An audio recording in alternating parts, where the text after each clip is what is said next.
Nós estamos ligados na turma das terças-feiras, curso básico em teologia. Esta é a última e sexta aula de forma extraordinária da matéria de Cristologia, a doutrina de Jesus Cristo, repito. Esta é a sexta e última aula da matéria de Cristologia, curso básico em teologia, Academia Bíblica Bereia. Esta é a sexta e última aula da matéria de Cristologia. Hoje é terça-feira, dia 24 de maio de 2022. Nossos sinceros agradecimentos aos irmãos que puderam estar aqui conosco, né? Hoje estamos, infelizmente, com um número bastante reduzido. Alguns alunos já se comunicaram que não podem estar aqui devido à situação de força maior, né? Mas estamos aqui.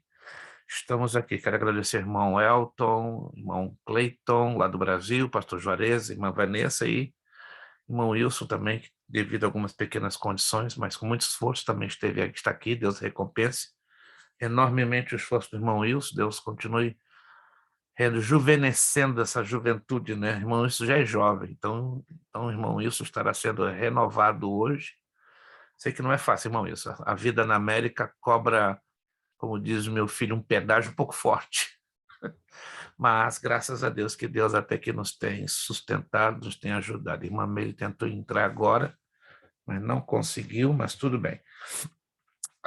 Minha pergunta, alguns de vocês já receberam em suas casas a nova apostila? Alguém já recebeu? Pastor Juarez, amém. Irmã Vanessa, irmão Wilson, ainda não recebeu a nova apostila? Tá. Irmão Cleiton, eu vou mandar por e-mail a sua nova apostila até amanhã tardinha, né? Porque é fácil, né? Chegou ali, é para a próxima semana. Pastor Juarez recebeu? A apostila recebeu. Perfeito. Então, irmão Elton não recebeu ainda a sua apostila. A Eu nova. vou ali checar na caixinha ali, ver se chegou. Isso, a nova apostila da matéria de hermenêutica e exegese. Boa noite, irmã Rosilene, paz do Senhor. Pai do Senhor, Perguntinha de US$ 1 milhão. Chegou à sua casa a nova apostila ainda ou não? chegou. Chegou, graças a Deus. Boa noite, irmã Meire, paz do Senhor. Boa noite, pastor, Pai do Senhor. Está um pouco melhor? Como está a família? Recuperados? Sim, graças a Deus. Que bom, que bom. Pensei muito em vocês no final de semana, até pensei em ligar para a senhora, mas não me senti à vontade em querer incomodá-lo. Sei que o processo de Covid é bem chatinho, bem incômodo. Nós passamos por isso em família e sabemos que é bem incômodo mesmo, né? Mas como é que estão seus filhos, seu esposo, a senhora? O Isaac e o Diogo não pegaram. Que bom, graças a Deus. Eles estão bem. Eu estou bem, apesar que fica meio que uma sequela. Infelizmente. São poucas as pessoas que não pegam sequelas, pouquíssimas. Mas nós estamos bem, graças a Deus. Seu esposo também. Seu esposo também. Que bom, que bom. Dê a ele um grande abraço. Fico feliz de saber que vocês estão se recuperando e agora é só se cuidar, né? E cuidar, sobretudo, das sequelas. Esperamos em Deus que não sejam tão complicadas, né? Eu fiquei com sequelas, né? Eu fiquei com problema respiratório, eu tenho dificuldade de respirar em alguns momentos e fiquei com problema cardíaco. Mas estão aí me cuidando da melhor maneira possível. A senhora recebeu a nova apostila? Sim, obrigada. Que bom, que bom. Então, graças a Deus, todos. Tá ali, irmão Elton. Se irmão Elton não recebeu, ia chorar muito, né? A tia recebeu, o sobrinho não recebeu, aí seria uma injustiça, né? Não estou dizendo que Deus não seria justo, mas Deus estaria colocando preferência na tia e deixando o sobrinho para trás. É? Perfeito. Irmã Rosana, quando a senhora puder ter o seu vídeo aberto, amém. Mas fique à vontade, dentro da medida do possível, se o seu vídeo puder estar aberto, melhor ainda. Sim, mas vamos lá. Eu estou logando no computador. Tranquilo, tome seu tempo. Meus irmãos, vamos então fechar a nossa matéria de hoje. Só quero rapidinho, em 3, 4 minutos, adiantar a nova matéria. Eu creio que os que já receberam a apostila já deram uma folhadinha, né? Já deram uma mexidinha, se tiver um tempo.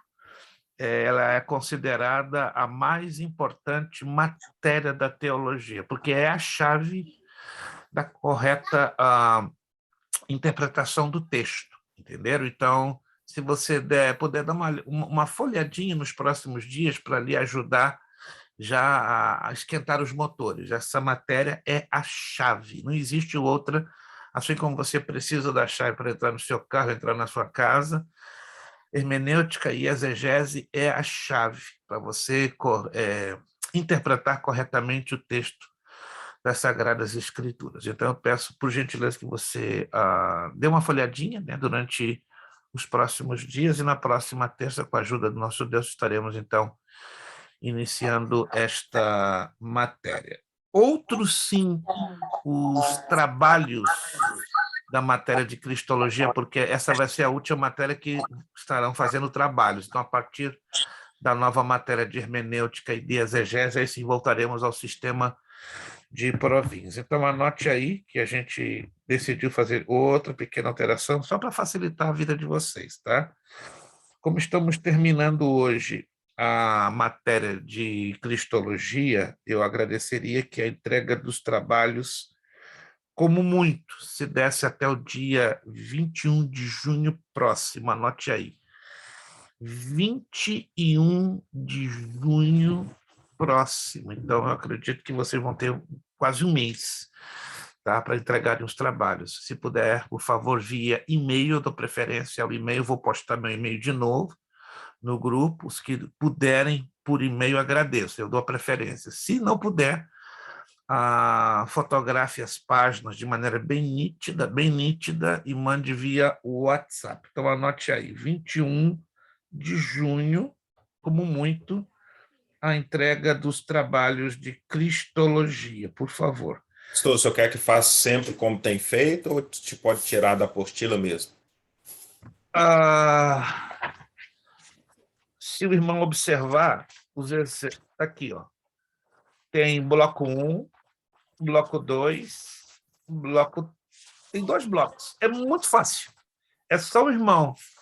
Se o irmão, para facilitar a sua vida, tá? Ó, tá aqui, preenche, fotografa e manda no meu privado. Facílimo. Facílimo, ó. Mas são 1, 2, 3, são 4 páginas, tá? Se por e-mail fica um pouquinho complicado, então facilita. Vai lá, preenche direitinho, pega o seu celular, procura colocando debaixo de luz, tá? Fotografa bem arrumadinho e manda as 4 páginas no meu privado. Não, por favor, não poste no grupo, no meu privado. Do WhatsApp, pronto, está resolvido, ok? Até 21 de junho. Mas a partir da próxima matéria, matéria de hermenêutica, aí sim, voltaremos ao sistema de provinhas, perfeito? Manalu, me ouve? Acredito que sim. Pai de Jesus.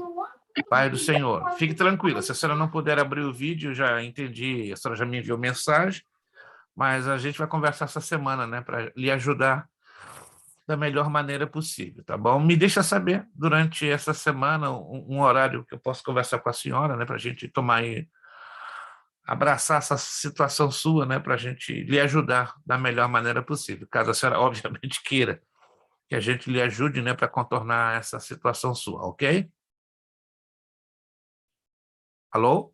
Obrigada, pastor. Tá, ficamos assim, tá? Me deixa saber, então, essa semana os melhores horários que a gente pode se comunicar. Vamos lá, então. Vamos, então, à parte 6, página 11. Parte 6, página 11. Profecias cumpridas por Jesus. Eu não sei se vocês já ouviram falar que ao longo da história da humanidade têm surgido falsos profetas, ou seja, pessoas que admitem ou alegam ter a capacidade de prever o futuro, de trazer profecias. Estranhamente, algumas delas até se cumprem. Algumas, deixo bem claro, não todas. E aí você me pergunta, por que algumas dessas profecias, entre várias, se cumprem? Primeiro, existe a coisa chamada lógica, tá? E a lógica ela é ligada com matemática. Não sei se alguém já ouviu falar que quando você trabalha com lógica e matemática. Dependendo da circunstância daquela previsão, você pode ter um nível de acerto de até 70%, mas 100% só a palavra de Deus, só a Bíblia Sagrada. Lembro-me aqui de 2 falsos profetas, porque não são profetas de Deus, que abalaram a história da humanidade. Um deles, um famosíssimo francês no século XVI, por nome de Michel de Nostradamus. Alguém já ouviu falar de Nostradamus? Nostradamus, famosíssimo. Se você for lá no Google pesquisar sobre Nostradamus, ele escreveu um livro, até bem grossinho, de várias profecias. Este livro foi dado o nome de Centúrias. Ele fez previsões, algumas delas se cumpriram de maneira assustadora, como, por exemplo, a Revolução Francesa, que se deu quase 200 anos depois da morte de Nostradamus. Ele preveu a ascensão de Napoleão Bonaparte, conquistando a Europa. Ele preveu a Primeira e a Segunda Guerra Mundial, com riqueza de detalhes. Isso realmente assusta, né? Mas como é que ele conseguiu fazer isso? Também temos que entender que ele é um bruxo. Foi um bruxo. O bruxo não tem capacidade de enxergar o futuro, entende? Satanás não enxerga o futuro. Há uma diferença entre Deus. Deus é onisciente. Satanás é presciente. E essa é a diferença. O que é a presciência? Trabalha com elementos humanos, elementos matemáticos, elementos psicológicos, não é? Para trazer uma previsão de um fato que poderia acontecer no futuro, mas o nível de acerto não supera 70%, vai entre 40% a 70%.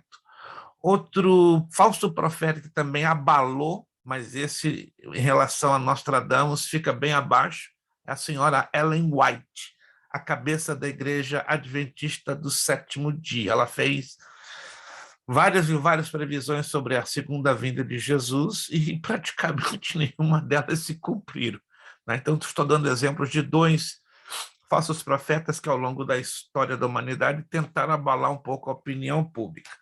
E eu estou mencionando isso por quê? Por causa das muitas profecias voltadas para a pessoa do Senhor Jesus Cristo. São mais de 185, mas eu não ia fazer aqui uma lista completa das 185 profecias. A Bíblia de Estudo Thompson, se você a tem e a conhece, ali você vê a lista completa de todas as profecias voltadas para a pessoa do Senhor Jesus. Eu aqui fiz apenas uma seleção das 30 mais importantes. Aí eu peço a sua atenção na leitura da apostila, aí você vê, então, você vai aqui constatar as 30 mais importantes profecias voltadas à pessoa do Senhor Jesus Cristo. Número 1, que ele seria da linhagem de Abraão. O livro de Gênesis, capítulo 12, 17, Gálatas 3, assim nos ensina. Pastor, Sim. desculpa interromper. O senhor já tinha lido isso semana passada e o senhor já tinha falado de Abel e eu não me lembro se o senhor já tinha falado de Melquisedeque. Tem certeza? Tenho, tem até anotado que Abel, que o senhor falou sobre vaidade. É verdade. Ok, perfeito. Então, se eu passei por essa parte, está excelente. Comigo, Isaac. E comigo, de Isaac. Então, estamos nos tipos humanos de Cristo. Sem problemas, agradeço. Página 7. Perdão, eu saí fora de foco. O susto hoje que eu tomei realmente me tirou um pouco do foco. Ok, obrigado. Então, vamos para a página 13. Tipos humanos de Jesus. Já falamos, então, sobre as profecias. Já falamos, então, sobre Adão, Abel, Melquisedeque. Então, vamos a Isaac. Número 1, página 13. Isaac, número 1. Isaac é o filho da irmã Meire, né? Tem muito Isaac nessa vida, nesse mundo, né? Também o irmão Cleiton é Isaac. Se não é Isaac, é Israel, né? Israel já é o meu menino, né? Israel, Levi e Gabriel, né? Só para fazer raiva, né? Quando alguém diz Israel, meu filho já levanta a orelha. Quando fala Levi, levanta a orelha. Quando fala Gabriel, levanta a orelha. Então, ele tem 3 nomes: Israel, Levi e Gabriel. Vamos lá, Isaac. Isaac foi filho da promessa e filho único. Jesus foi unigênito e foi prometido como semente da mulher e como Emanuel, Deus conosco. Número 2, o nascimento de Isaac foi sobrenatural. Os pais não estavam mais em condições de ter filhos. O nascimento de Jesus foi sobrenatural. Isaac foi oferecido em sacrifício e obediente em tudo. Quero lembrar vocês, vamos lá, vamos fazer aqui uma rápida retrospectiva, como ocorreu o suposto, porque não aconteceu, né? O suposto sacrifício de Isaac. Deus pede a Abraão que o seu único filho, a quem ele amasse, fosse oferecido em um sacrifício de holocausto. Lembram-se? Agora, olha o detalhezinho, né? O que Deus disse. Lá em Gênesis capítulo 22. Pega o teu filho, teu único filho, a quem amas. Estranho isso, né? Primeiro não era o único, porque tinha Ismael.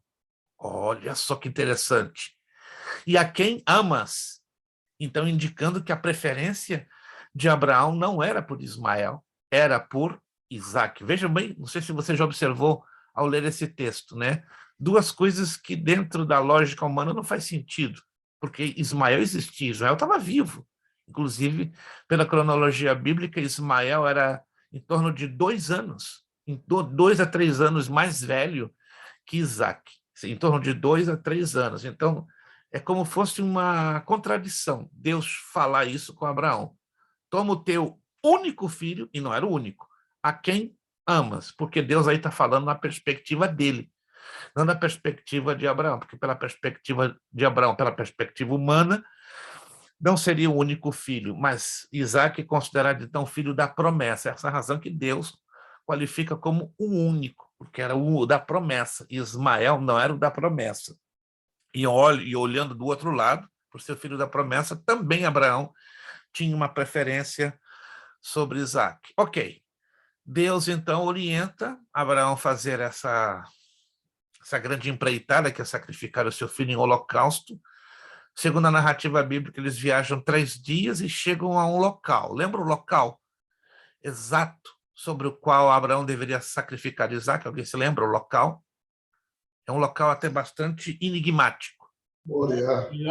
Monte Moriá. Monte Moriá. Que importância hoje tem o Monte Moriá no contexto da história do Israel atual? Tem uma importância. Não sei se alguém aqui já leu, se alguém se lembra.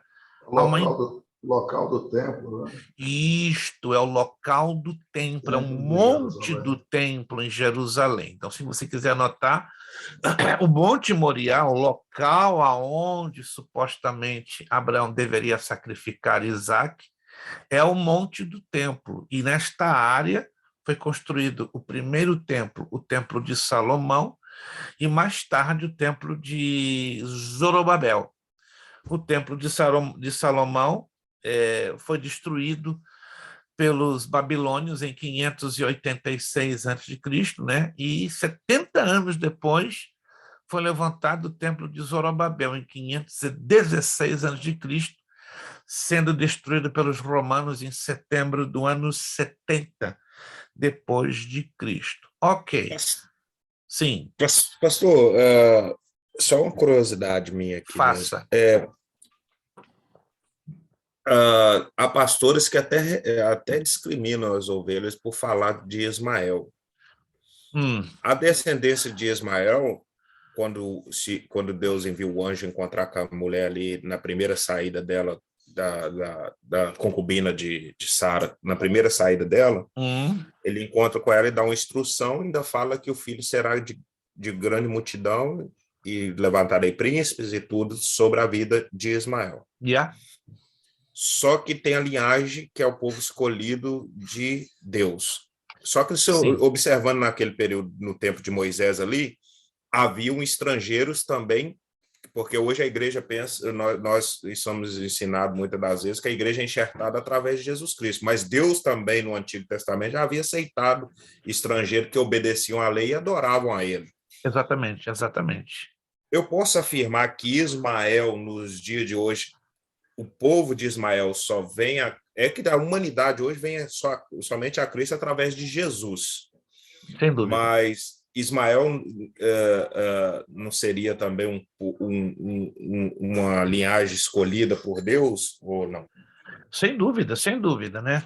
Vamos ao livro de Gênesis. Muito bom essa abordagem do irmão Elton, porque, infelizmente, eu ouço pastores bastante desinformados, até no YouTuber, trazendo abordagens até um pouco absurdas com respeito a Ismael. Então, nós temos que confrontar essas abordagens dentro da Sagrada Escritura. Vamos ao livro de Gênesis. Livro de Gênesis, que fala especificamente sobre a questão de Agar, Ismael. Gênesis capítulo 21. Vamos tomar um tempinho, não vai ser muito longo. Gênesis capítulo 21, versículo 14. Eu vou aguardar que você abra a sua Bíblia, que essa leitura e essa explanação é muito importante para entendermos a resposta que queremos aqui trazer para o irmão Elton, e também vai ser interesse de todos vocês. Gênesis capítulo 21, versículo 14.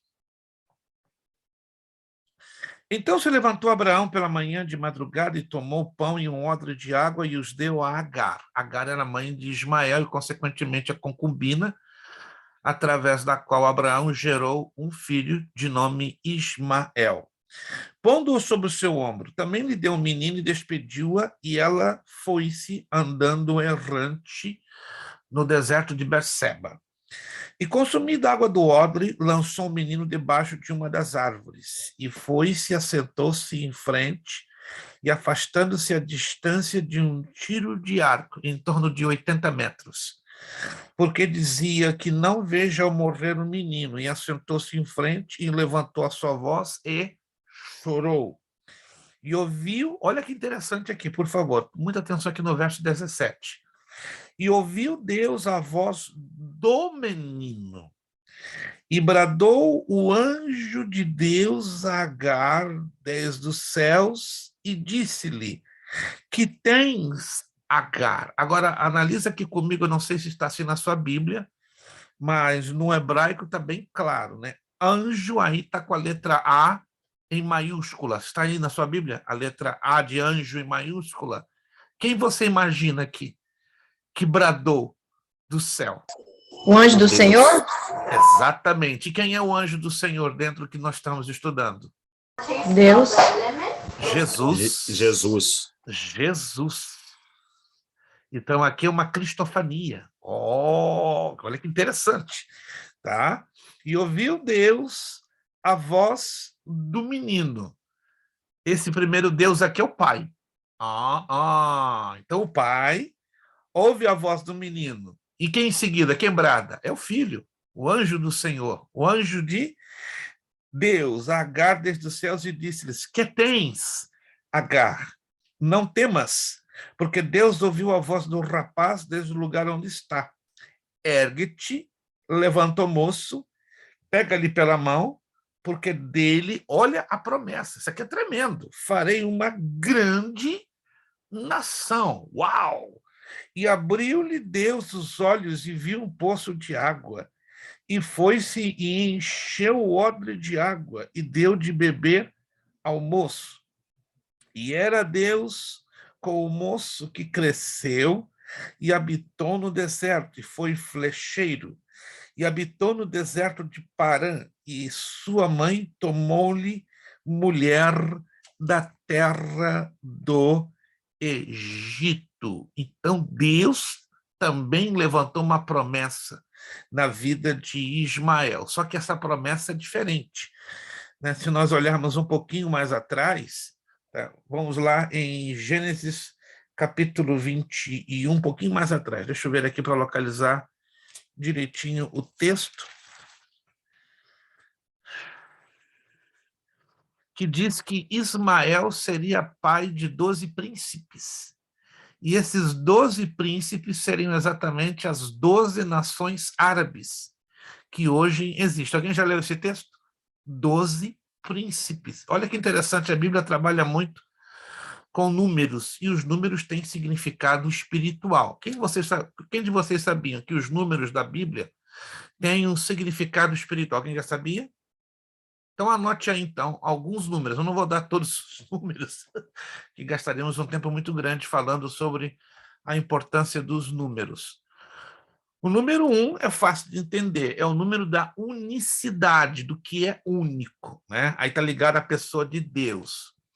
O número 3 é o número das coisas criadas em relação à Trindade, né? A altura, profundidade, comprimento, Pai, Filho e Espírito Santo, e assim por diante. O número 4 é o número da Terra. Tudo relacionado ao planeta Terra, quando a Bíblia menciona o número 4, a Bíblia está se referindo que é o planeta Terra, por causa dos pontos cardeais, norte, sul, leste, oeste.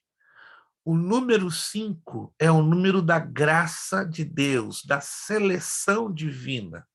O número 6 é o número do homem, do fracasso, da debilidade humana. O 7 é o número da perfeição divina. O número 8 é o número da ressurreição, ou o número dos novos começos. O número 9 das manifestações do Espírito. O 10 das coisas completas. O 11 é o número da rebeldia. E o 12, eu paro pelo 12, tá? É o número do governo perfeito, da aliança perfeita.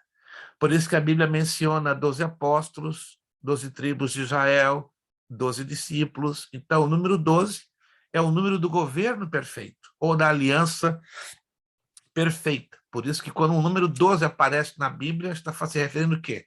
Aliança entre Deus e alguém aqui na Terra, né? Ou com a nação de Israel, ou com uma outra nação. Diante disso, aprendemos que as nações árabes que lutam hoje pesadamente contra Israel, elas são, aliás, nada mais que nada menos que irmãos de Israel. E os palestinos que estão querendo comer o fígado dos judeus na atual conjuntura ali no Oriente Médio são simplesmente irmãos. E eles sabem disso, mas os religiosos extremistas chamados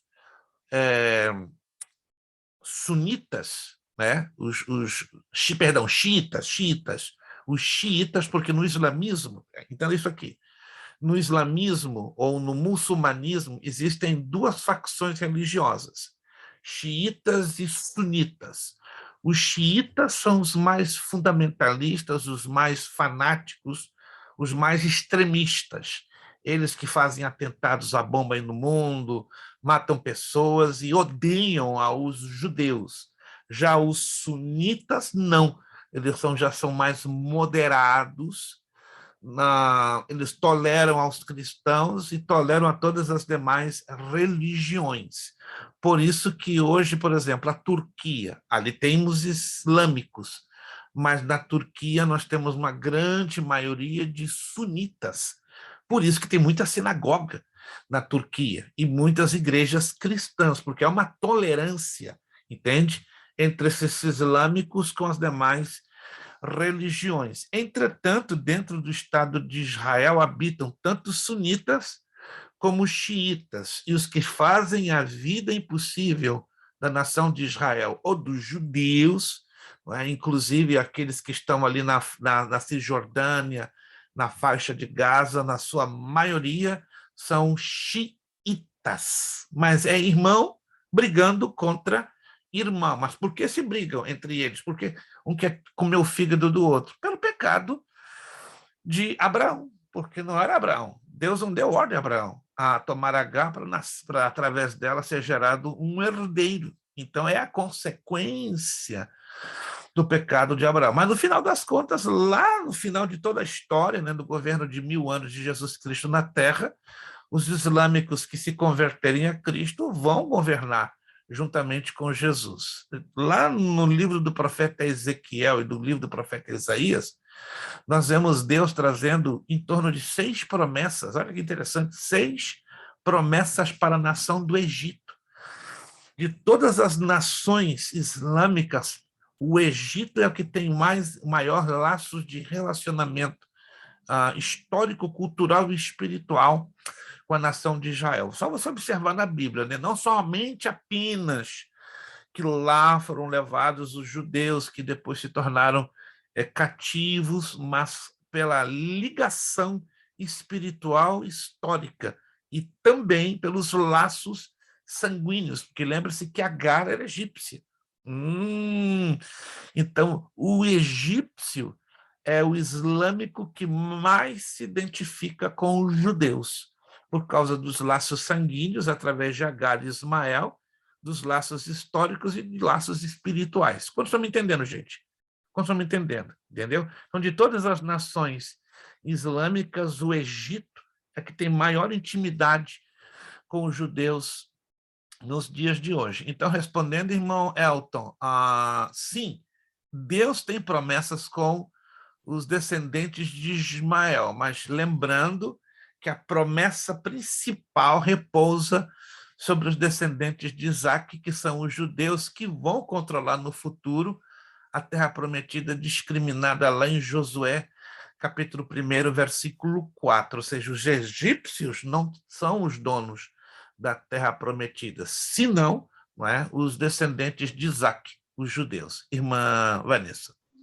Pastor, Allah significa Deus, certo? Deus. Isso. Então, lá no passado, quando Ismael e tudo, esse Deus seria o mesmo Deus que o nosso e foi distorcido com o tempo? Sem dúvida nenhuma. A distorção começa com Maomé. Né? Quando Maomé recebe a visita do suposto anjo Gabriel, tá? E ele traz, então, uma nova revelação, e através de um livro que foi confeccionado por ele, por ditado do anjo Gabriel, e esse livro se tornou o Alcorão. Se você nunca leu o Alcorão, eu recomendo para título de pesquisa, é absurdo.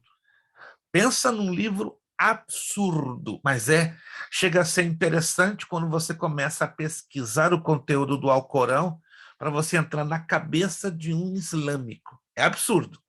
Você, nos primeiros capítulos do Alcorão, você se sente mal, se sente super desconfortável, muito desconfortável. Mas, na medida que você estuda o islamismo e coloca ao lado, né, digamos, dos princípios bíblicos, aí você vai conseguir entender um pouco a cabeça de um islâmico. Né? E só para você ter uma ideia, não quero me estender muito. Os princípios do islamismo, alguns deles, em torno de 30%, são muito parecidos com os princípios cristãos, somente 30%, tá? Porque fala de Jesus, fala de Moisés, fala de Abraão, reconhece-os como profetas, mas em nenhum momento Jesus é reconhecido como filho de Deus ou o maior profeta, entendem? O maior profeta do islamismo é Maomé. Maomé é o primeiro, segundo é Abraão, olha só que interessante, terceiro é Moisés. Esses são os maiores profetas do islamismo. Então, Maomé, Abraão e Moisés. Jesus fica 7º, 8º, 9º, 10º, 12º, e vamos embora, certo? Mas há muitas semelhanças, em torno de 30%. Mas eles não consideram Jesus como filho de Deus, não consideram como Deus, e muito menos consideram a Bíblia como autoridade de fé, senão o Alcorão. Então, por curiosidade, só deixa essa dica, você não é obrigado. Se um dia você quiser comprar um Alcorão para estudá-lo, é interessante, você vai ficar um pouco chocado. Então, vá preparado. Os primeiros capítulos do Alcorão, você fica realmente chocado. Mas, na medida que você vai avançando no estudo do livro, aí você entra um pouquinho na cabeça de um islâmico. Alguém me perguntou, quantas vezes você já leu o Corão? 36 vezes. Fui obrigado, gente. É um negócio estranho.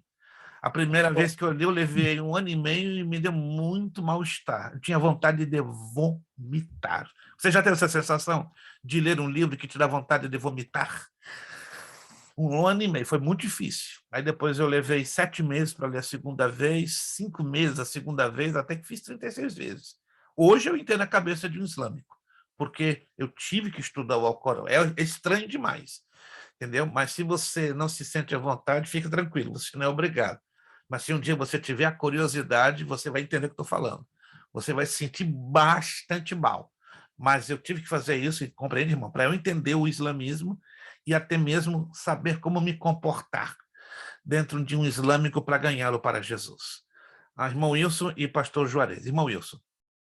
Eu posso confirmar tudo o que o senhor está dizendo, porque eu convivi muito tempo trabalhando junto com o islâmico e convivo com ele até hoje, a gente troca telefonemas. Realmente é tudo isso que o senhor falou. A gente tem uma linha bem parecida, mas quando chega em Jesus Cristo, ele dá uma escorregada. Ele não entende que Jesus Cristo já veio e voltará. Ele vê Jesus Cristo só como um profeta. Exatamente. Há pontos muito parecidos, muito comuns entre o islamismo e o cristianismo. Mas quando fala de Jesus Cristo, é um desvio completo. A personalidade dele é uma excelente pessoa, é uma pessoa de um grande coração. Exato, mas nunca como o maior de todos os profetas e muito menos filho de Deus. Exato. Pastor Juarez.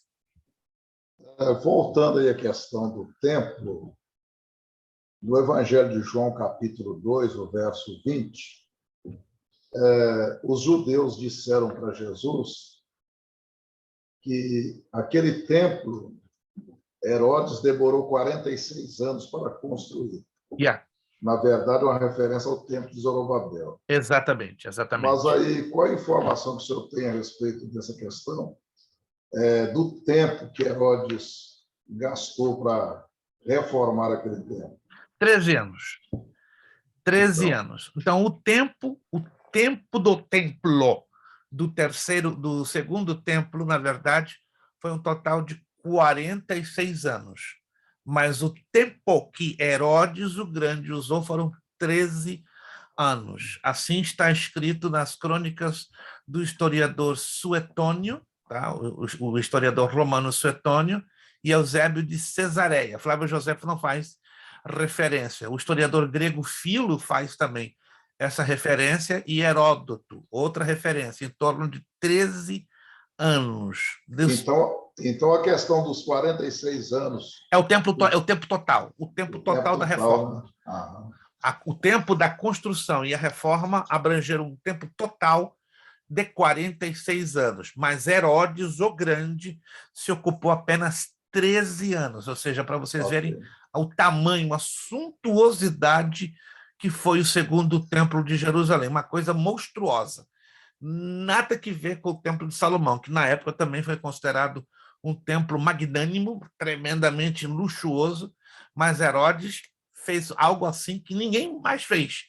Por isso que Jesus, né, diante daquele templo luxuoso, simplesmente quase 2 vezes maior em tamanho que o de Salomão, fez aquela menção. Né? 46 anos este templo levou para ser edificado, mas em 3 dias eu vou derrubá-lo. Claro, ele estava usando uma figura de linguagem alusiva ao corpo dele. Aí os judeus entenderam mal, que ele estava ameaçando a destruição do templo físico de Jerusalém. Irmão Elton conseguiu entender?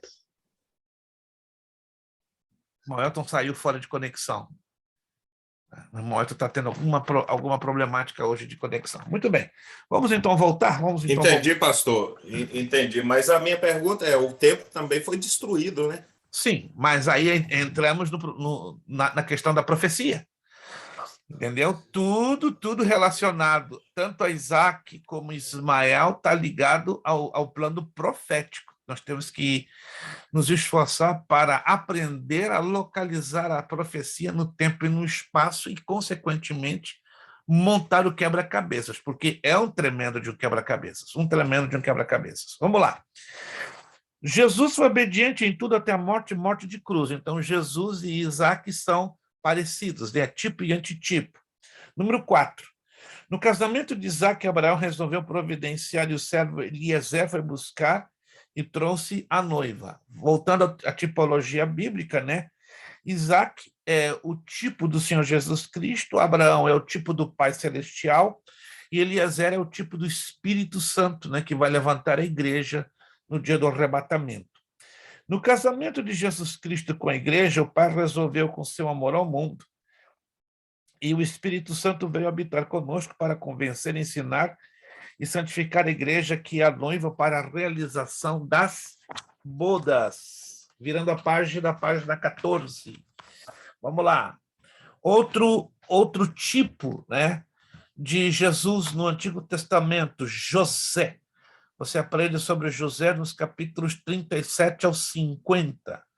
Aí eu separei 12 itens ou 12 detalhes da vida de José em comparação com o Senhor Jesus. Amado pelo Pai, Jesus. Odiado pelos irmãos, Jesus. Enviado pelo Pai, Jesus. Vendido, Jesus. Tentado e venceu, Jesus. Preso entre 2 criminosos, um salvo e outro condenado, Jesus. Levantado e exaltado, Jesus. Com 30 anos começou o ministério, Jesus. A noiva não hebreia, Jesus. A tribulação obrigou os irmãos a procurá-lo, Jesus.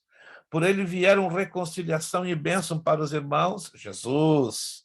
Todos os povos abençoados por causa dele, Jesus. Observe que é maravilhosa a comparação tipológica entre José e o Senhor Jesus. É como a vida de José fosse uma cópia de tudo aquilo que Jesus vivenciaria no seu ministério terrenal. É impressionante. É o tipo mais íntimo na Bíblia com a pessoa do Senhor Jesus. Aí temos Moisés, que também não fica para trás. E o personagem referido em maior número de livros da Bíblia, Moisés. Não conheço outro personagem na Escritura cuja a menção mais frequente do seu nome, depois da pessoa do Deus Pai, Filho e Espírito Santo, senão Moisés. Seu nome aparece em 31 dos livros do volume sagrado, e em 847 vezes. O historiador César Cantu disse: Moisés, o maior homem que a humanidade conheceu, e chamado servo do Senhor, fiel em toda a sua casa, homem de Deus, profeta que não teve igual, o escolhido de Deus e outros títulos. Como tipo de Cristo apresenta muitos pontos. Ameaçado de morte e preservado por Deus, Jesus também. Dominou a água do mar, Jesus. Alimentou uma multidão, Jesus. Teve o seu rosto iluminado, Jesus. Os irmãos estiveram contra ele, Jesus. Intercedeu pelo povo, Jesus. Escolheu 70 auxiliares, Jesus. Esteve a sós com Deus 40 dias em jejum, Jesus. A diferença entre Jesus e Moisés é que Moisés fez o jejum total. Alô? Moisés lançou-se ao jejum total e Jesus ao parcial. Bom, é só você ler lá no texto que Moisés jejuou 40 dias e 40 noites. Não bebeu e não comeu. Já Jesus, tendo jejuado 40 dias e 40 noites, o que diz o texto? Teve fome. Então, como é que se explica isso? Na questão, na Bíblia, anote aí, só existem 2 personagens que fizeram jejum completo, mas debaixo de condições sobrenaturais. Moisés e Elias. Quem leu isso na Escritura? Só Moisés e somente Elias jejuaram completo, ou seja, não comeram e não beberam por 40 dias e 40 noites. Mas como? Está escrito na Escritura. E como isso é possível? Somente em uma ação sobrenatural. Não existe nenhum ser humano vivo na Terra que consiga fazer essa façanha de deixar de comer e beber por 40 dias e 40 noites. Por quê? A partir do 3º dia, ou do 4º, melhor dizendo, o corpo sofre uma violentíssima desidratação. Não tem como. Agora, deixar de comer é possível, até 35 dias. Alguns chegaram a 43 dias, segundo o livro do Guinness, o livro do Records. mas já é um estado bem deplorável, e também é um sacrifício para a morte, né? E ainda bebendo.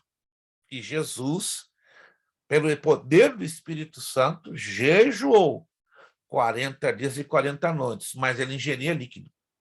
O texto grego deixa bem claro, e o texto em português. E tendo jejuado 40 dias e 40 noites, teve fome. Quando a Bíblia não poupa palavras. Quando tem que declarar, teve sede ou teve fome? Não. E o texto aí é claro, Jesus teve fome, mas nas entrelinhas subentendemos que ele bebeu. Agora, no caso de Moisés e no caso de Elias, a Bíblia não poupa informação, ela deixa bem claro, não beberam e não comeram. Mas isso é possível só o quê? Por uma ação do sobrenatural. Todos entenderam, gente? Todos entenderam? Pegando o gancho, é um ganchozinho interessante para a gente bater na tecla, né?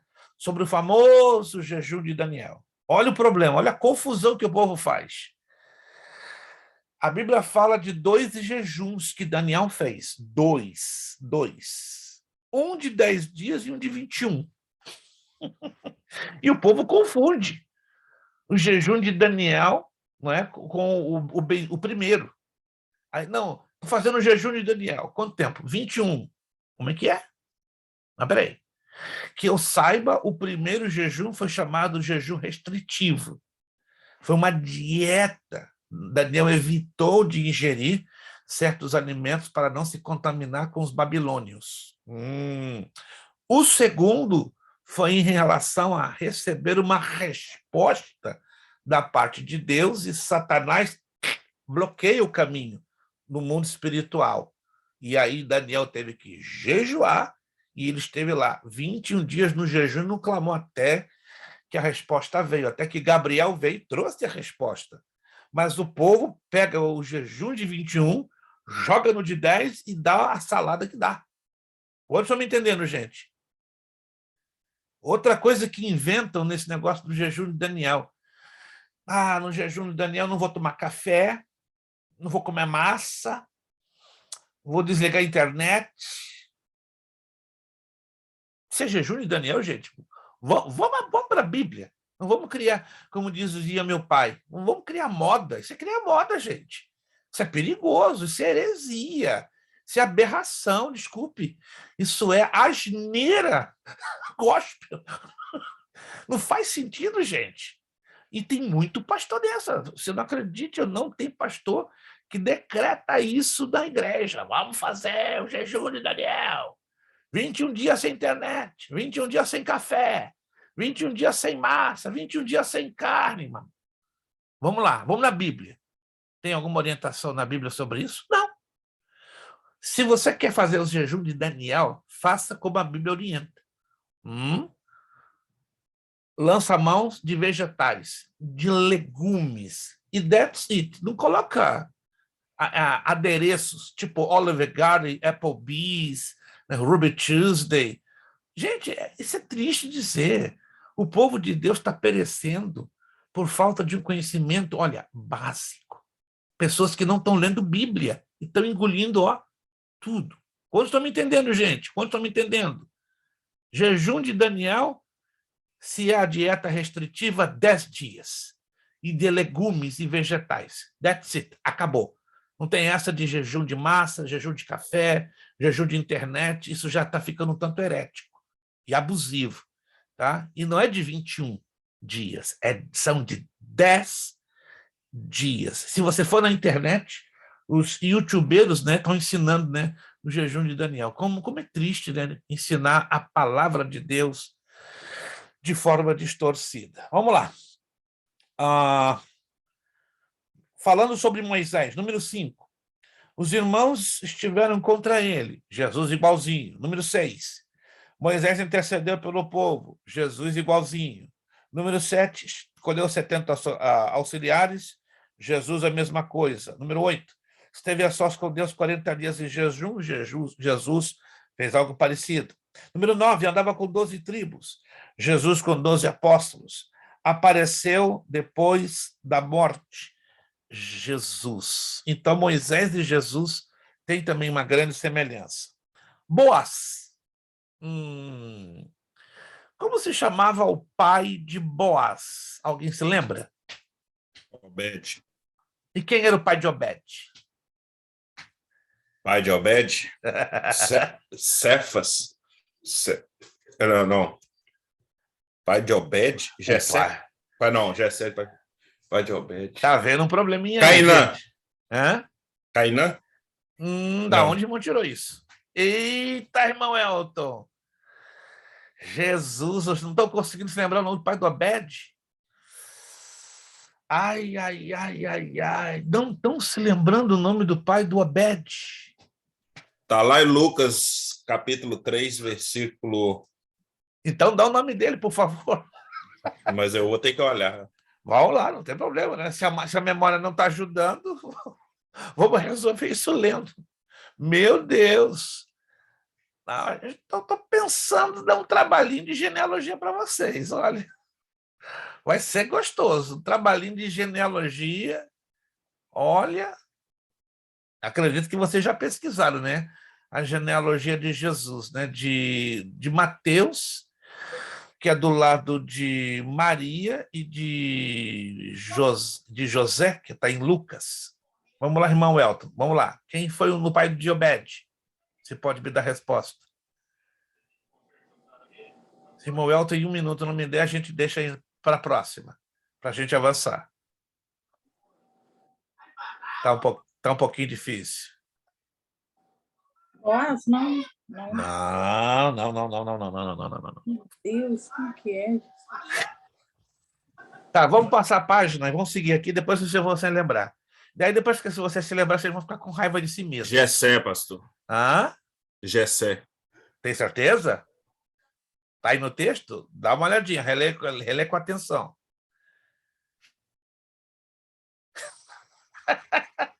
Vamos lá, gente. Não estou querendo colocar dúvida, não. É só para ter certeza. Os israelitas em sua terra não vendiam herança. Quando alguém precisava de dinheiro, realizava uma venda provisória, espécie de hipoteca e penhor. Recebia o dinheiro e sua parte de terra ficava para uso de quem fez o negócio, mas só até o ano do jubileu, quando voltava para o primeiro dono. Elimeleque, quando foi para Moabe, fez este negócio, porém morreu lá e os filhos também morreram. Um deles fora casado com Ruth. No entanto, não deixou filho. Olha que estranho isso aqui. Para a terra retornar à família, era necessário que alguém passasse ao credor o valor da terra que ele recebeu de Elimeleque. Além disso, precisava casar com Ruth e o primeiro filho deste casamento seria o herdeiro. O parente mais próximo do falecido e que fosse solteiro era o que poderia fazer isto. Na história do livro de Ruth, havia outro mais próximo do que Boaz. Aquele que devia ser o remidor disse que não podia. Está lá em Ruth 3:12 e 4:4-6. Por isso, Boaz realizou o ato que se chama redimir, ou seja, uma transferência, né, de situação, e casou-se com Ruth. Tornou-se o tipo de Jesus. Por quê? Era varão valente e poderoso. Jesus igualzinho. Era natural de Belém. Jesus nasceu em Belém. Era da tribo de Judá, a tribo do rei. Jesus é o leão da tribo de Judá. 4. Teve compaixão de uma moça pobre que precisava de auxílio. Jesus teve compaixão dos que formam a sua igreja. Número 5. Boaz se tornou o remidor e tomou a Ruth como esposa.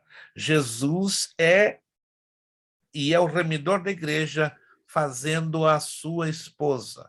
Outro estava em primeiro lugar, porém não pôde ser o remidor. Pôde representar a lei que veio antes de Cristo, contudo não pôde redimir. Davi.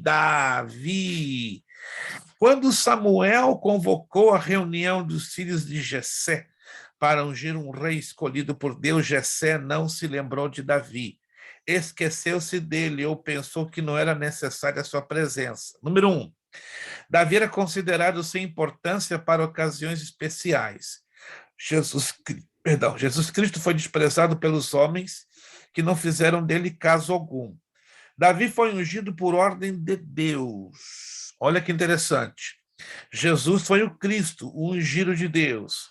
Davi enfrentou o gigante Golias, que desafiou o povo de Deus. Tomou Davi 5 pedras e, usando uma só, venceu o gigante. Jesus enfrentou o gigante Satanás, tendo à sua disposição 5 livros do Pentateuco, mas usou só um e o diabo o deixou. Se você não sabia, olha aqui, essa figura linda, né?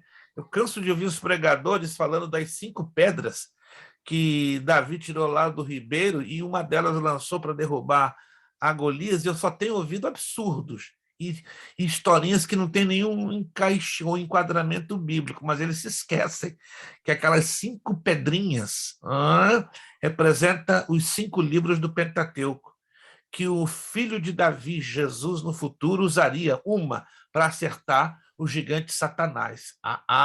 Já tinha ouvido falar disso? Não?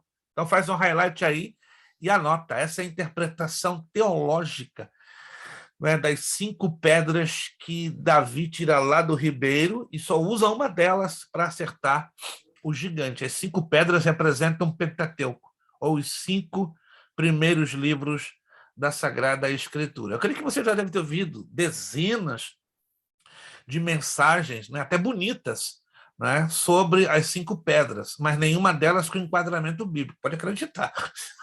Porque até hoje eu nunca ouvi ninguém pregar sobre as 5 pedras ligadas com os 5 livros, né, do Pentateuco. Só vi uma pessoa até hoje, pastor Antônio Gilberto da Silva. Quando eu ouvi essa mensagem dele, eu falei, tá aí o negócio. Aí eu fui até ele, pastor Dani, só tira isso. Aí ele falou, lê a Torá. Aí quando eu comecei a ler a Torá com ele, eu falei, fala sério.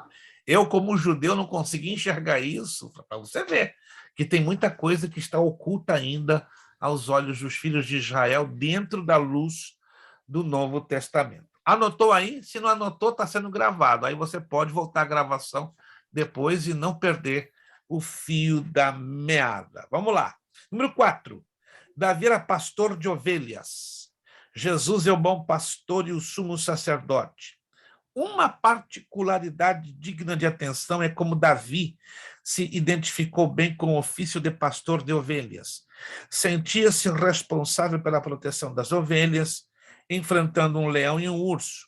Em tudo isto, ele reconhecia a dependência de Deus.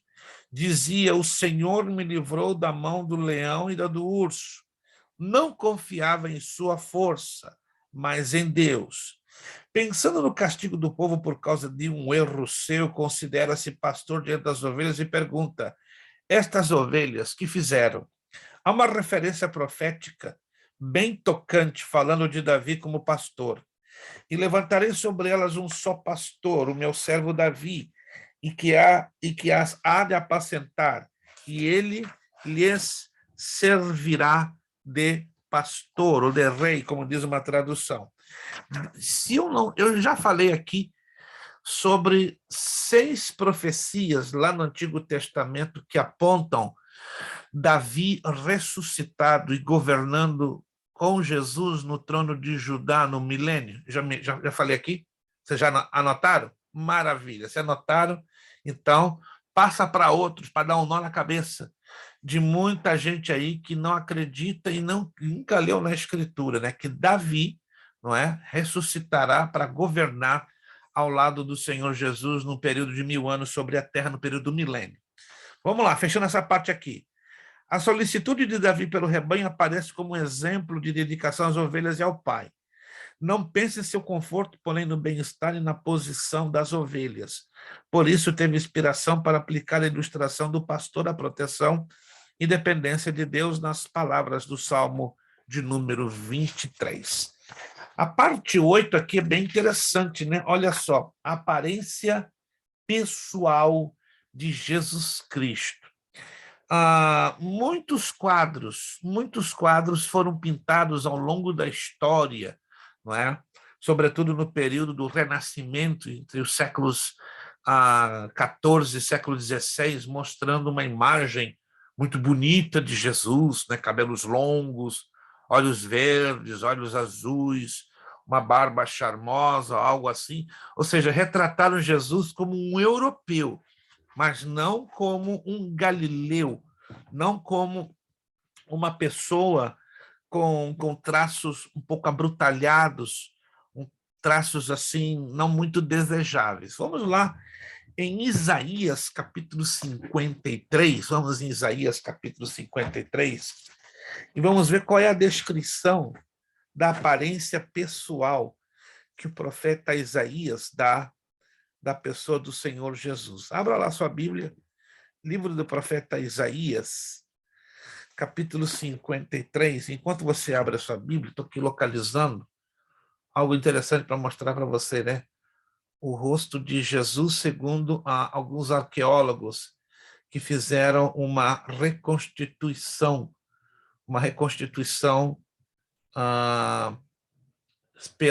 pela arqueologia.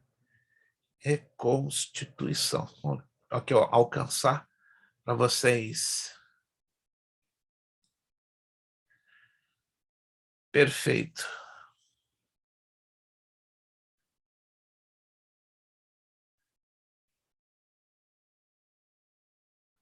Ok, deixa eu aqui abrir. Eu não sei se vocês, há pouco tempo atrás, receberam uma informação, o site da BBC Mundo apresentou esse rosto aqui, ó, que você está vendo.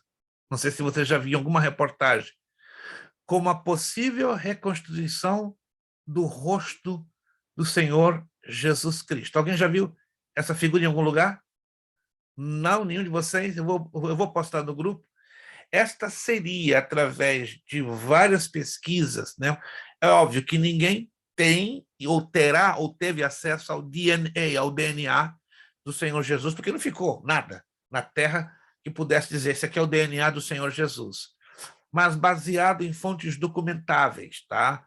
Baseados nas genealogias de Mateus e Lucas, e baseados em várias outras fontes documentadas, este aqui, no plano humano, poderia provavelmente ter sido, provavelmente, não se pode afirmar, ter sido o exato rosto do Senhor Jesus Cristo, né? Nem de longe se parece com, digamos, da última série que eu recomendei a vocês. Quantos de vocês já conseguiram assistir algum dos capítulos daquela série que eu recomendei, The Chosen? Alguém chegou a ver alguma coisa The Chosen? Eu já via de antes, pastor. Ah, sim. Mas alguém já chegou a assistir a primeira temporada e a segunda temporada do The Chosen? Já chegaram a ver? Recomendo. Se você não assistiu, assista. É super interessante, né? Além de mostrar um Jesus com uma aparência muito normal, nada comparado aos outros filmes, né? Nem de Mel Gibson, que, segundo a opinião pública, foi a melhor representação da vida de Jesus. Mas, tirando a The Passion of the Christ, de Mel Gibson, essa série The Chosen achei muito interessante, porque ela procura ser o mais fiel ao relato dos 4 evangelhos. Assim, se você não assistiu, recomendo. Muito, muito interessante. Muito interessante. Você vai ver situações assim bem chamativas dentro da própria narrativa bíblica. Mas falar da aparência pessoal de Jesus ainda é algo misterioso, porque, repito, não temos fontes seguras para dar uma identidade completa da forma de Jesus. Eu estou resumindo, né? Eu não vou ler essa parte, porque vai tomar um pouquinho de tempo, mas, repito, não se sabe com exatidão, mas 100% certo que Jesus não teve olhos verdes, não teve olhos azuis e muito menos uma pele branca, né? Uma pele europeia, como a maioria dos filmes, mas sim uma pele morena, provavelmente desgastada pelo sol. E Isaías capítulo 53, como eu tinha pedido que vocês abrissem a escritura, ela nos traz esta descrição humana, física, do Senhor Jesus. Versículo 2, porque foi subindo como renovo perante ele, como raiz de uma terra seca. Não tinha parecer, nem formosura, e olhando nós para ele, nenhuma beleza víamos para o que o desejássemos. Então, Jesus não tinha uma aparência humana chamativa, como Saul, que era alto, tinha os seus ombros bem elevados, como diz a Escritura, nem Davi, que era ruivo, ou qualquer outro personagem da Bíblia que trouxesse um bonito parecer. Muito pelo contrário, Jesus não tinha um parecer desejável. Muito pelo contrário, as pessoas olhavam para ele e diziam, eita! E o versículo 3 diz, ó, era desprezado e o mais indigno entre os homens, homem de dores. Olha aqui como a Bíblia fala de Jesus. Experimentado nos trabalhos, e como um de quem os homens escondiam o rosto, era desprezado, e não fizemos dele caso algum. Ouvi há muitos anos uma pregação do pastor Billy Graham que dizia, você está se esforçando em ser parecido com Jesus? Olha a pregação que ele ministrou isso em 1984, nunca me esqueço. E aí várias pessoas no auditório de um estádio de futebol levantaram as mãos. Então se você está se esforçando em se parecer com Jesus, então você vai cair nesse probleminha aqui, ó. Ele descontraiu um pouco, então você vai ser desprezado como Jesus. Você vai ser o mais indigno entre os homens. Você vai ter que ser homem de dores, experimentado nos trabalhos. Aí o povo murchou. Quem quer aqui se parecer com Jesus? Aí poucas mãos se levantaram, porque quando tocamos esse aspecto bíblico, não queremos nos parecer com Jesus. Só queremos nos parecer quando ele fez milagres, quando ele fez maravilhas, mas na área do sofrimento, nenhum de nós gostamos de nos parecer com Jesus, mas se é para parecer com ele, temos que nos parecer com ele em todos os sentidos, não somente naqueles sentidos que nos alegram, nos trazem satisfação, que são bonitos, mas acima de tudo na área dos sofrimentos. Ser parecido com Jesus, eu repito, é difícil, é pesado, mas se queremos ser chamados cristãos, temos que levar a semelhança dele em todos os sentidos. Parte 9, as parábolas de Jesus Cristo. Oh, coisa linda, coisa boa. São 53 parábolas. Eu aqui não tive como reproduzir todas elas. Só reproduzi as principais. A candeia debaixo da vasilha, o construtor prudente e o insensato, o remendo de pano novo em roupa velha, o vinho novo em odres velhos, o semeador e os solos, as ervas daninhas, o joio, o fermento, o tesouro escondido, a pérola do grande valor, a rede, o dono de uma casa, a ovelha perdida, o servo impiedoso, os trabalhadores na vinha, os 2 filhos, os lavradores, o banquete de casamento, a figueira, o servo fiel e insensato, as 10 vinhas, os talentos, as ovelhas e os bodes, a semente em crescimento, os servos vigilantes, o credor, o bom samaritano, o amigo necessitado, o rico insensato, a figueira infrutífera, o lugar menos importante no banquete, o grande banquete, o custo do discipulado, a moeda, a dracma perdida, o filho perdido, pródigo, o administrador astuto, o rico e o Lázaro, o Senhor e seu servo, a viúva persistente e o fariseu publicano. Observe com atenção que nem todas estas parábolas elas se repetem ao mesmo tempo nos 3 livros ou nos 3 evangelhos. E observe também com muita atenção, não menciona-se nenhuma parábola no Evangelho de João. Alguém observou aqui? Ou não? O Evangelho de João, veja que interessante, não é mencionada nenhuma parábola. Alguém já percebeu isso? Independente desse gráfico aqui que a gente apresenta, que quando você já leu o Evangelho de João, você percebeu que ali não tem nenhuma parábola mencionada? Alguém percebeu isso? Só o pastor Juarez. Ô, papai do céu, ajuda que os demais percebam. Só o pastor Juarez estava com a candeia acesa e percebeu. Não, aqui não tem nenhuma parábola. Não, pastor Juarez, se pastor Juarez não passar nessa prova, aí eu fico reprovado atrás dele. Então, gente, anote aí, o Evangelho de João, dos 3, é o único que não menciona nenhuma parábola de Jesus. Nenhuma. Só os sinóticos, Mateus, Marcos e Lucas. E nem todas as parábolas são mencionadas nos 3 ao mesmo tempo. Olha aqui, coisa interessante. Sobretudo, as últimas, você virando a página 18, essa listinha aqui, daqui para o final, se você observar, elas são só mencionadas no Evangelho de Lucas. Só Lucas menciona essas parábolas. O lugar menos importante no banquete, o grande banquete, o custo do discipulado, a moeda, a dracma perdida, o filho pródigo, o administrador astuto, o rico e o Lázaro, o Senhor e seu servo, a viúva persistente, e o fariseu e o publicano. Muito interessante. Se alguns de vocês tiver interesse, não, ninguém é obrigado, eu vou postar entre hoje e amanhã no grupo um livro muito bom para você aprender a interpretar as parábolas. Eu entendo que ler e interpretar algumas delas é um pouco difícil. Tem umas que são muito fáceis, como, por exemplo, a parábola do semeador e os solos, porque o próprio Jesus, no que ele narra a parábola, lá na frente, ele já dá a interpretação da parábola. Em algumas parábolas, Jesus ali, é automático, ele interpreta, mas outras ele não interpreta. Quando ele não interpreta, aí cria um problema tremendo na compreensão. Aí você tem que voltar lá no início da parábola, ou então ir lá no finalzinho para você pegar a correta interpretação. É chamado texto pelo contexto, é o que nós vamos aprender na hermenêutica bíblica, que você lê um texto, não entende patavinas, mas se você lança a mão do contexto, aí sim você vai ter a correta interpretação. Vou postar então para vocês um livro, tanto em inglês como em português e espanhol, sobre parábolas. Você não é obrigado a comprar, mas se tiver interesse em conhecer a correta interpretação das parábolas, penso que valeria a pena. Vamos lá. Parte 10, e aí já vamos terminar. Temos 10 minutinhos mais e a gente já vai terminar. Heresias acerca de Jesus Cristo.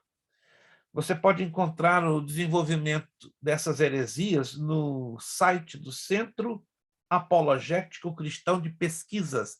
É um site aberto, não há problema de direitos autorais. Se você quiser fazer um highlight aí, Centro Apologético Cristão de Pesquisas, é o CACP. Excelente, recomendo. Você quer conhecer sobre seitas e heresias? Vai lá, coloca no Google, Centro Apologético Cristão de Pesquisas. Você vai ter material para se divertir, parabéns, irmão. Irmão Elton não desistiu. Salmão é o pai de... Parabéns, meu irmão. Olha, batei. Tinha que ser sobrinho da irmã Rosilene, né? Foi lá, correu atrás e conseguiu, né? A irmã Rosilene é quietinha, mas quando ela fala, gente, o negócio, a coisa estremece aqui no nosso... Parabéns, irmão Elton, parabéns. O seu senso de pesquisa não para por aí, mas na matéria de hermenêutica e exegese, o irmão vai estremecer. Vai ver coisa que nunca viu na sua vida e vamos juntos aprender coisas profundas dentro do contexto e do texto das Sagradas Escrituras. Parabéns, irmão Elton, parabéns. Não me cuidou de Obed, avô e bisavô de Davi. Maravilha, parabéns. Valeu a pesquisa, valeu o esforço. Vamos lá. Heresias acerca de Jesus Cristo. Eu vou terminar 10 em ponto. Adventismo, olha o que o Adventismo fala de Jesus. Jesus e o arcanjo Miguel, possui uma natureza pecaminosa, não concluiu a obra de redenção na cruz, está fazendo tal de juízo investigativo. Gente, é absurdo o que os adventistas falam de Jesus. Ele não concluiu a obra de redenção, né? Parece uma heresia, não vou dizer nome por respeito, né? Que foi escrito um livro de um certo pastor que recebeu um desafio aí, né? Dizendo, Jesus falhou na cruz do Calvário. Aí esse pastor que escreveu esse livro, com todo respeito, eu falo, por favor, não estou aqui denegrindo a imagem dele, tanto que eu não estou mencionando o nome dele. Não, está aqui, eu sou capaz de fazer o que Jesus não fez na cruz do Calvário. Rapaz, o que é isso, gente? Isso aí é de longe, né? Não é só, com todo respeito, esse pastor que tomou esse atrevimento de dizer que ele poderia fazer a obra que Jesus não realizou na cruz do Calvário. Ellen White tomou esse atrevimento, né? Essa coragem de fazer essa declaração aberrante. O Espiritismo ensina que Jesus foi o maior médium, um espírito evoluído, iluminado, o ser mais perfeito que esteve na Terra. Os espíritas não acreditam que ele seja Deus, afirmam que não há igualdade absoluta entre Jesus e Deus, meu Jesus de misericórdia. Testemunho de Jeová afirma que Jesus é um ser criado, que antes de vir ao mundo era o arcanjo Miguel, mas Testemunho de Jeová e os adventistas são primos, né? Se você não sabe, são primos, andam de braços dados. Ensinam abertamente que ele não é como Jeová. Uau! Budismo. Dizem que Jesus foi um grande mestre, tendo passado, inclusive, alguns anos de sua vida em monastérios budistas no Tibete e na Índia. Mormonismo. Jesus não é o Filho de Deus, não foi gerado pelo Espírito Santo. Foi um espírito pré-existente criado por Deus e irmão de Lúcifer. Dizem que Jesus foi casado e polígamo, papai do céu. Só o sangue do Cordeiro para purificar as nossas mentes e corações. Islamismo. Dizem que Jesus, filho de Maria, nada mais que era o mensageiro de Deus. Negam ser ele o filho de Deus, logo também que seja divino. Acredito que ele seja apenas um profeta menor que Maomé. Nova era. Jesus é considerado um dos muitos mestres iluminados, juntamente com Buda, Krishna e outros fundadores de grandes religiões. Cristianismo bíblico. Jesus Cristo é Deus, aleluia. E nós temos aqui textos de sobra para deixar bem claro que Jesus Cristo é Deus. Alguém tem dúvida aqui? Que Jesus Cristo é Deus? Nenhuma dúvida? Louvado seja Deus, porque se começa a dúvida sobre isso aqui, a gente para tudo e começa a orar para Jesus te converter aqui hoje e agora. Heresias relacionadas à natureza humana de Jesus, o gnosticismo, isso no tempo do apóstolo João, autor do Apocalipse e das cartas que levam o seu nome e do evangelho que leva o seu nome. O gnosticismo ensinava que Cristo, embora parecesse ser homem, nunca assumiu um corpo, portanto não foi sujeito às fraquezas e às emoções humanas. O Salvador, conforme Saturnino, não nasceu, não teve corpo nem forma, mas visto em forma humana apenas em aparência, delirando esse homem. Docetismo afirmava que o corpo de Cristo não passava de um fantasma, que seus sofrimentos de morte eram meras aparências. Deste modo, pontificava os apóstolos do docetismo. Ou Cristo sofria e então não podia ser Deus, ou era verdadeiramente Deus e então não podia sofrer. Que confusão! Nestorianismo.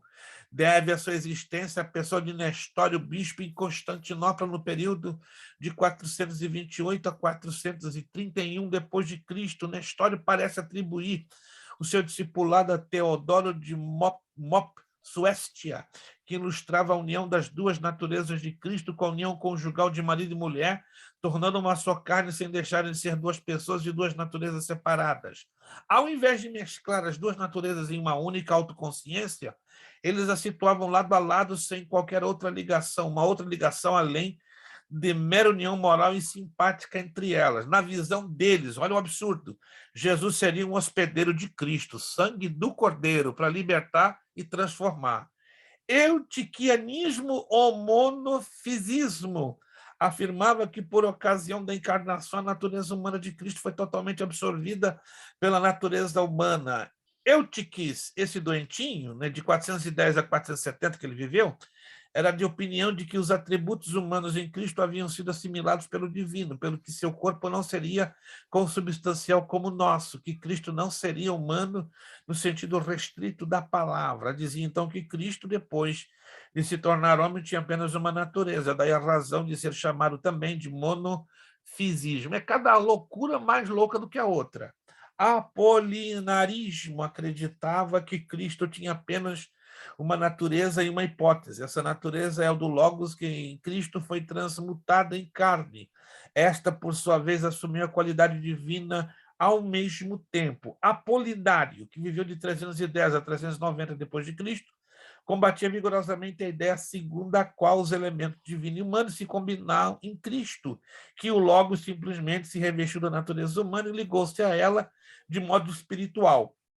Cristo, segundo Apolinário, não possuía alma humana e espírito. Na sua doutrina, ele substituiu o pneuma, espírito, pelo Logos, pois julgava a sede do pecado. Pastor, que salada! Salada é apelido. Mas qual é a refutação, a conclusão bíblica? São vários os argumentos bíblicos à defesa da humanidade de Jesus. Argumentos esses que são válidos a cada um das 5 heresias. Vejamos lá em Gálatas 3,16, olha, as promessas foram feitas a Abraão e a sua descendência. Não diz e as descendências, como falando de muitas, mas como de uma só, e a tua descendência que é Cristo, que é o cumprimento de Gênesis 3,15, quando Deus fala da promessa do descendente da mulher semente. Os outros textos que podemos utilizar falam, letra A, das suas tentações à nossa semelhança, B, do seu sofrimento físico, mais especificamente do martírio da cruz, C, da sua ressurreição física e corpórea, D, da promessa tanto do seu nascimento humano quanto do seu retorno físico. Nós conversamos um pouquinho aí durante... Alguém abriu o áudio por acidente. Ok. Então, eu não vou ler todo o restante, mas aqui nós temos provas demasiado suficientes para crermos na dupla natureza de Cristo, como homem e como Deus. Aí nós temos, não vamos entrar em detalhes mais, né, porque o tempo já estourou, são 10 horas, o arianismo e o ebionismo, que também são dois grandes absurdos. E a parte final, a parte 11, a ênfase cristológica nos credos primitivos, né? O que diz o credo dos apóstolos, o credo de Cesareia, o credo de Niceia, aí vira a página, e o credo niceno. E a parte 12 é um hino bastante conhecido, né? O rosto de Cristo. Eu creio que vocês já devem ter ouvido muito esse hino, corais cantam muito este hino, entende? Aí nós temos esta visão da cristologia.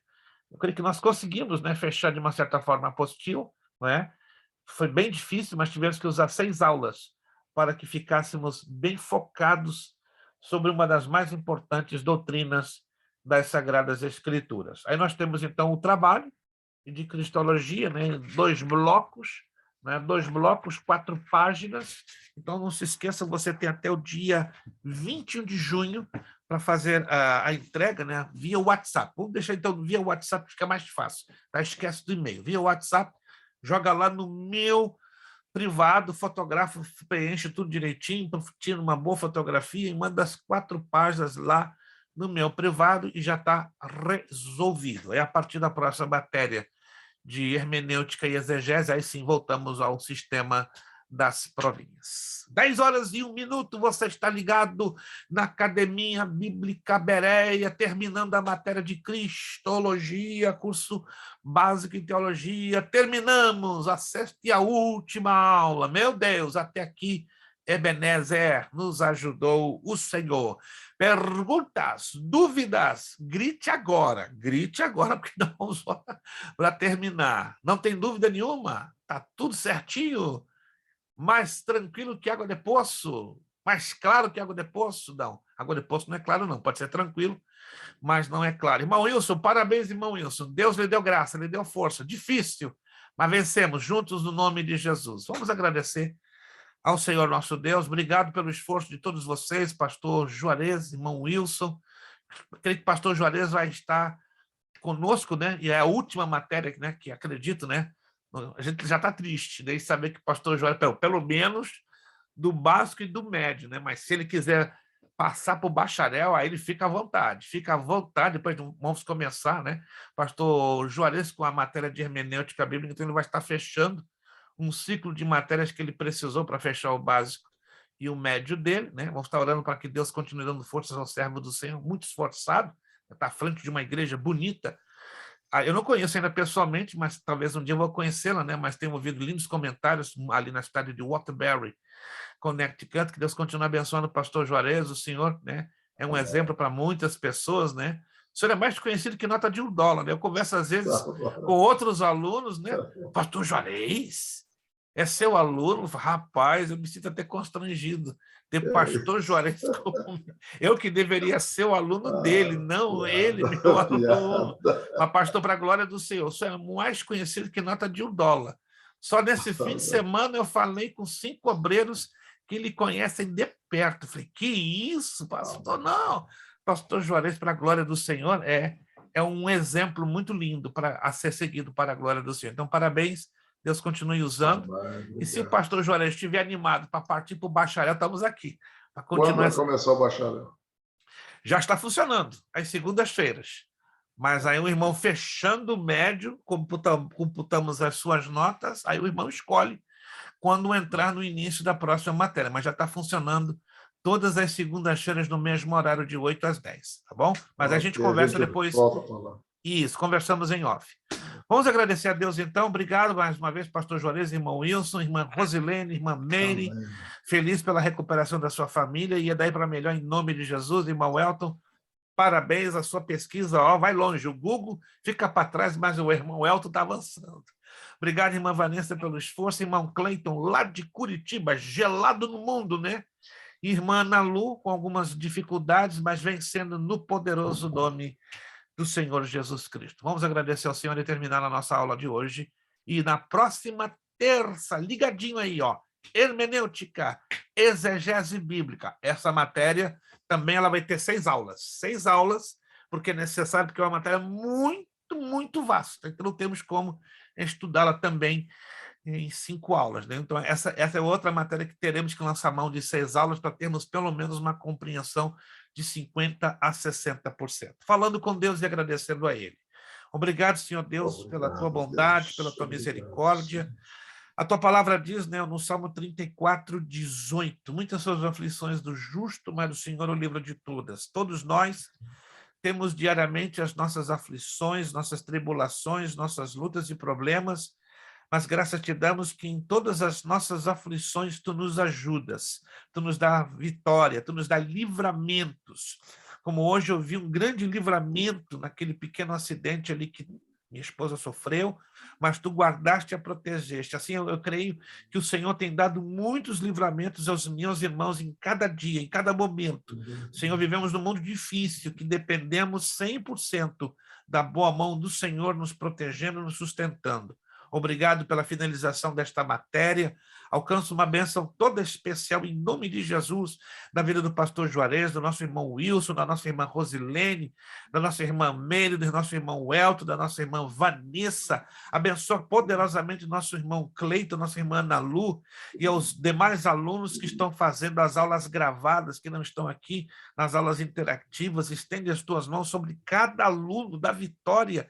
Senhor, é desafiante estudar a tua palavra, é luta sobre luta, mas também é vitória sobre vitória. Despede-nos em paz, debaixo da tua poderosa mão, em segurança. Dá-nos uma noite de repouso, sono tranquilo, e uma semana de vitórias e conquistas pelo poderoso nome de Jesus. Oramos e te agradecemos no maravilhoso nome de Jesus Cristo.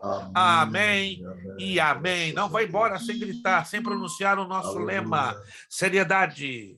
Seriedade. Compromisso. Disciplina. Seriedade. Compromisso. Disciplina. Seriedade. Compromisso. Disciplina. É necessário que ele cresça. E que eu diminua. É necessário que ele cresça. E que eu diminua. É necessário que ele cresça. E que eu diminua. E a Deus damos o quê? A honra, a glória e o poder. Muito obrigado, Deus abençoe. Se você ainda não fez o pagamento do mês de maio, até o dia 30, está de bom tamanho. Se você já fez, muito obrigado, que Deus os abençoe rica e poderosamente. A paz do Senhor e até a próxima terça-feira, 31 de maio. Que em nome de Jesus, que o Ele Eterno vos abençoe. A paz do Senhor a todos. Paz do Senhor a todos, com Deus.